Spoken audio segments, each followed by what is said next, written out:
السلام علیکم میرے پیارے طلباء و طالبات، امید کرتا ہوں کہ آپ سب خیریت سے ہوں گے۔ آج ہم اردو شاعری کے ایک بہت ہی دلچسپ اور اہم پہلو پر بات کریں گے جسے صنعتیں کہا جاتا ہے۔ شاعری میں صنعتیں وہ خوبصورت اور فنی طریقے ہوتے ہیں جن سے شاعر اپنے کلام کو مزید پرکشش، مؤثر اور بامانی بناتے ہیں۔ یہ شاعری کو گہرائی اور ایک خاص رنگ عطا کرتی ہے۔ آئیے آج ہم چند اہم اور بنیادی صنعتوں کو تفصیل سے سمجھنے کی کوشش کرتے ہیں۔ صنعت تضاد۔ سب سے پہلے میں آپ کو صنعت تضاد کے بارے میں بتاؤں گا تو جیسے نام سے ہی ظاہر ہے، تضاد کا مطلب ہے کسی چیز کے برعکس یا مخالف ہونا۔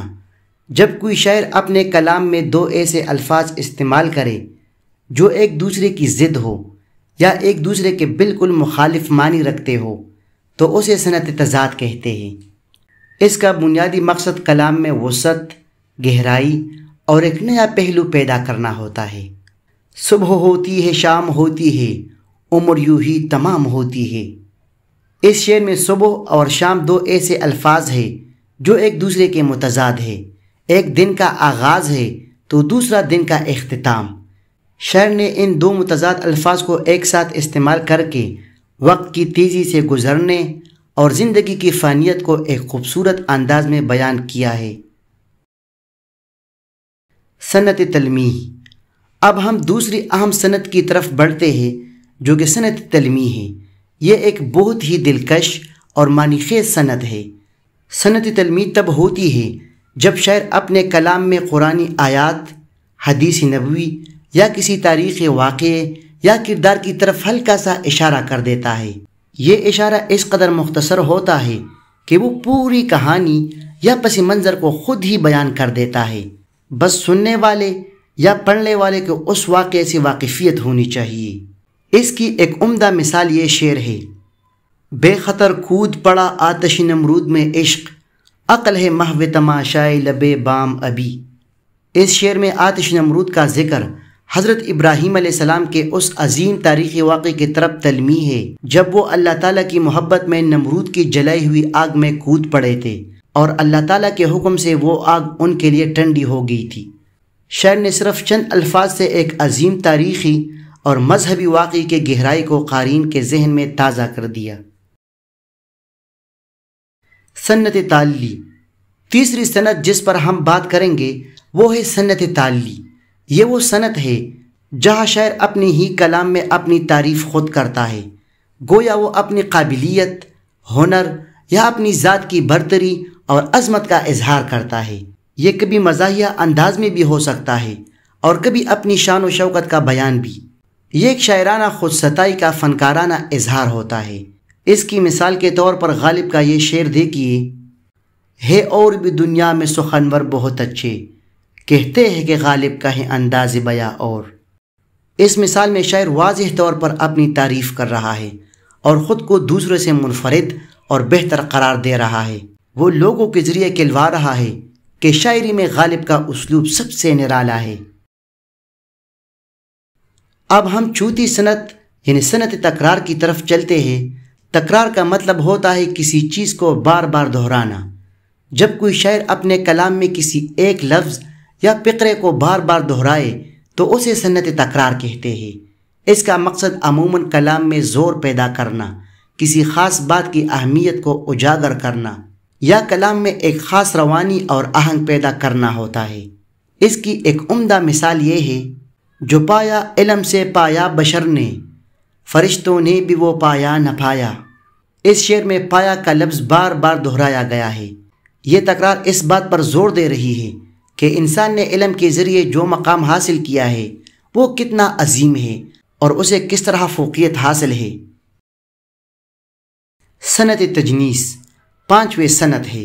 صنعت تجنیس تب ہوتی ہے جب شاعر اپنے کلام میں ایسے الفاظ استعمال کرے جن کا تلفظ یعنی آواز تو ایک جیسی ہو یا ملتی جلتی ہو لیکن ان کے معنی بالکل مختلف ہو۔ اس سے کلام میں ایک خوبصورت صوتی اثر پیدا ہوتا ہے اور سننے والے یا پڑھنے والے کو لطف آتا ہے کیونکہ الفاظ کے انتخاب کی خوبصورتی نمایاں ہوتی ہے۔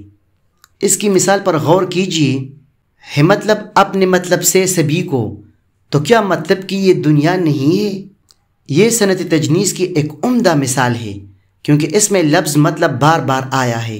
آواز ایک جیسی ہے مگر ہر جگہ اس کے معنی مختلف ہے۔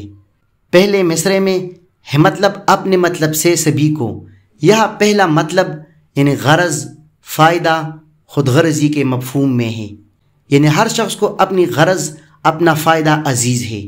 دوسرے مصرعے میں تو کیا مطلب کہ یہ دنیا نہیں ہے، یہاں دوسرا مطلب یعنی بامانی، مقصد رکھنے والی، مطلب رکھنے والی کے معنی میں ہے، یعنی اگر سب اپنے مفاد کے پیچھے ہے تو کیا یہ دنیا واقعی بامانی ہے؟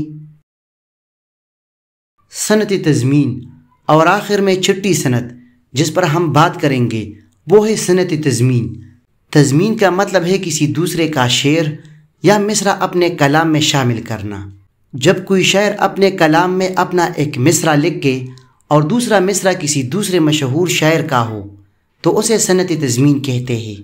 یہ بات قابل ذکر ہے کہ جس شاعر کا مصرع استعمال کیا جاتا ہے اسے عموماً اقتباس کے نشانات میں لکھا جاتا ہے تاکہ یہ واضح ہو کہ کسی اور کا کلام ہے۔ اس سے ادبی دیانتداری بھی قائم رہتی ہے۔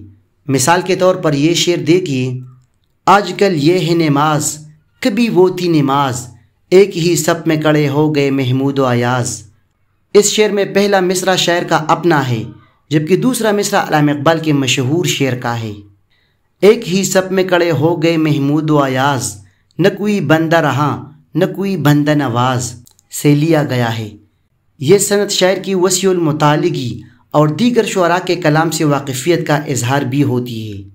تو پیارے طلباء و طالبات، یہ تھی کچھ اہم اور بنیادی صنعتیں جو اردو شاعری کے جان ہے۔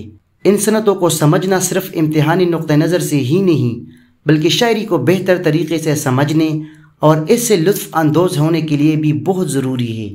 جب آپ کو معلوم ہو کہ شاعر کن تکنیکوں کا استعمال کر رہا ہے تو آپ کو شعر کی گہرائی اور خوبصورتی زیادہ اچھے طریقے سے سمجھ میں آتی ہے۔ میں امید کرتا ہوں کہ آج کے اس تفصیلی لیکچر سے آپ نے بہت کچھ سیکھا ہوگا۔